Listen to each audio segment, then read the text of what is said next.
Now, Bruce, just look right into the camera lens right here and tell us your name, your age, and where you were born. My last name is Lee, Bruce Lee. I was born in San Francisco in 1940. I'm 24 right now.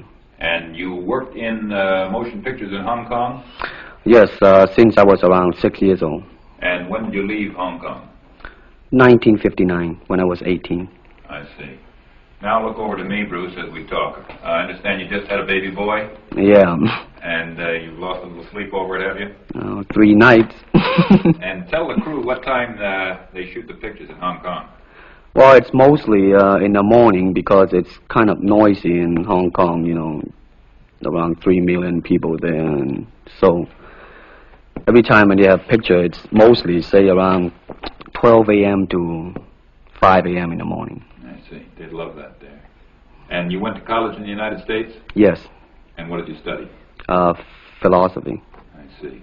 Now, you told me earlier today that karate and jiu-jitsu are not the most powerful of the best forms of Oriental fighting. What is the most powerful of the best form? Well, it's bad to say the best, but in my opinion, I think Kung Fu is pretty good. Would you tell us a little bit about Kung Fu? Well, Kung Fu is originated in China. It is the ancestor of karate and jiu-jitsu. It's more of a complete system, and it's more fluid. By that I mean it's more flowing. There is continuity in movement instead of one movement, two movement, and then stop. Would you look right into the camera lens and explain the principle of the glass of water as it applies to Kung Fu? Well, Kung Fu, the best example would be a glass of water. Why? Because water is the softest substance in the world, but yet it can penetrate the hardest rock or anything, granite, you name it. Water also is insubstantial. By that I mean you cannot grasp hold of it. You cannot punch it and hurt it. So every Kung Fu man is trying to do that, to be soft like water and flexible and adapt itself to the opponent. I see. What's the difference between a Kung Fu punch and a karate punch? Well, a karate punch is like an iron bar, whang. A Kung Fu punch is like an iron chain with an iron ball attached to the end, and it go whang, and it hurt inside. Okay. Now we're going to cut, and in just a second we'll have you stand up and show us some Kung Fu and some movements in Kung Fu. Okay. Cut. Got it. Test X2, take 1. Speed. Now look directly into the camera, Bruce. Directly at it. And now give me a 3/4 this way. And hold it. And give me a profile that way, all the way.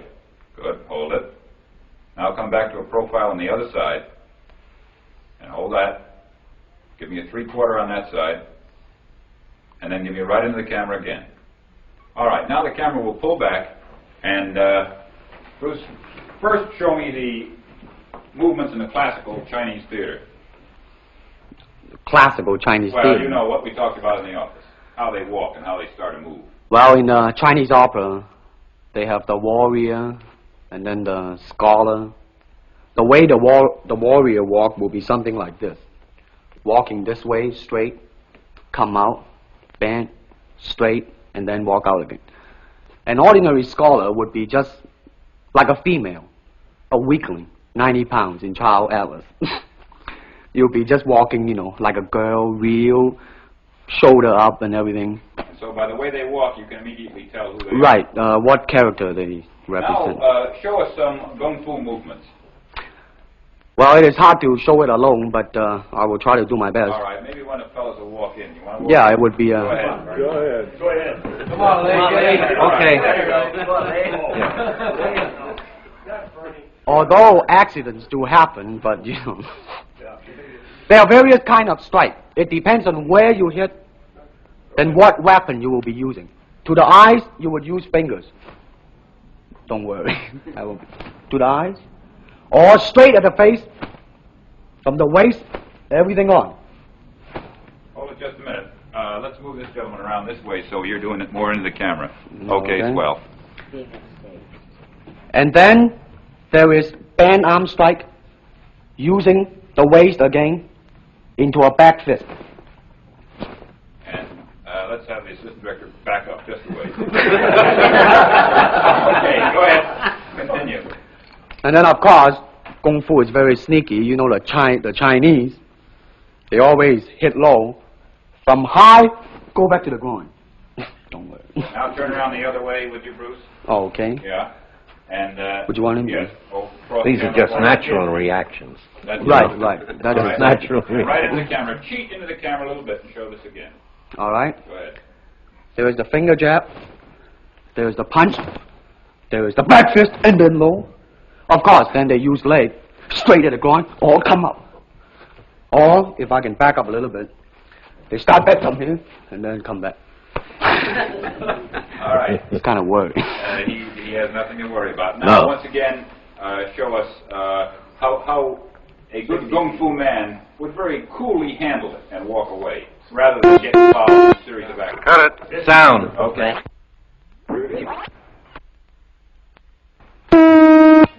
Test X2, take 2. Now, Bruce, so that we can clearly see what you're doing this time, we'll face the fact that there's nobody there. Okay. Show me now the difference between jiu-jitsu, which is long and involved, and Kung Fu, which is very quick if you have an opponent. All right, for instance, you will read it in the book, in a magazine and everything, that when somebody grab you, you will first do this, and then this, and then, thousands of steps before you do a single thing. Of course, these kind of magazine would teach you to be feared by your enemies and admired by your friends and everything. See? But in Kung Fu, it always involves a very fast motion. Like, for instance, a guy grabbing your hand. It's not the idea to do so many steps. Step him right on the instep. He'll let go. This is what we mean by simplicity. Same thing in striking and in everything. It has to be based on a very minimum motion so that everything would be directly expressed. One motion, and he's gone. Doing it gracefully, not to go, yelling and jumping all over him, but to do it. Excuse me. That's it. Okay. Okay. Now, show me once again just a few movements there. Well, Kung Fu can be practiced alone or with a partner. Practicing alone, they involve forms. Some imitate a crane, a monkey, a praying mantis. This is a crane form. Start off.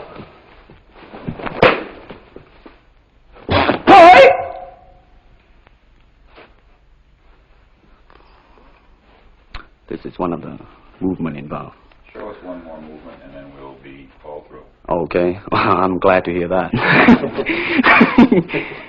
They have the tiger that start like a tiger, using claw to claw the face, or the beak of the crane to the eyes move.